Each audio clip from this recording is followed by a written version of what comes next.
地文化是咱生活当中正重要一部分。19世纪呢，台湾就是透过地米出口走向国际贸易。即马咱也用这科技，互世界认识台湾。着民间的科技新创团队甲台大团队合作，透过 XR 的实景技术，做一出东方美人的浸水式剧场，结合着戏剧也个现实。伫咧现场呢，邀请这个地艺师呢泡茶，互观众啉，会当拿看故事，拿下茶。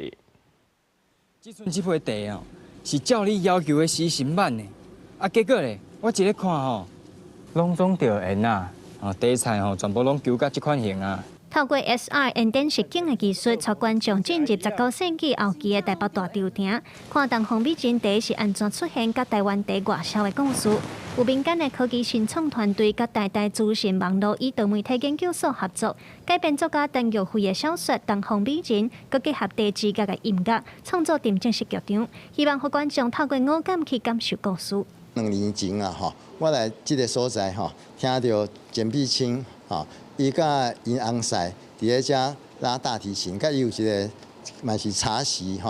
拄啊好，我伫咧做这个 XR 科技，我想讲除了这个鱼啊、甲鼻、甲喙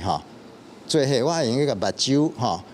甲这个故事甲结合做伙。东方美人这款茶米茶，因为茶青着烟了后，茶会有别的香味。为着要互观众哪看剧情，也通哪享受茶香 ，XR 沉浸式剧场结合戏剧甲现实，现场原来有请茶艺师泡茶，互观众啉，在几出戏中间拢总通啉到4种茶。头一支是碧螺春，是绿茶；那第二支是洞顶乌龙茶，是咱台湾遮的特色茶。第三支是东方美人茶，佮第四支是老东方美人，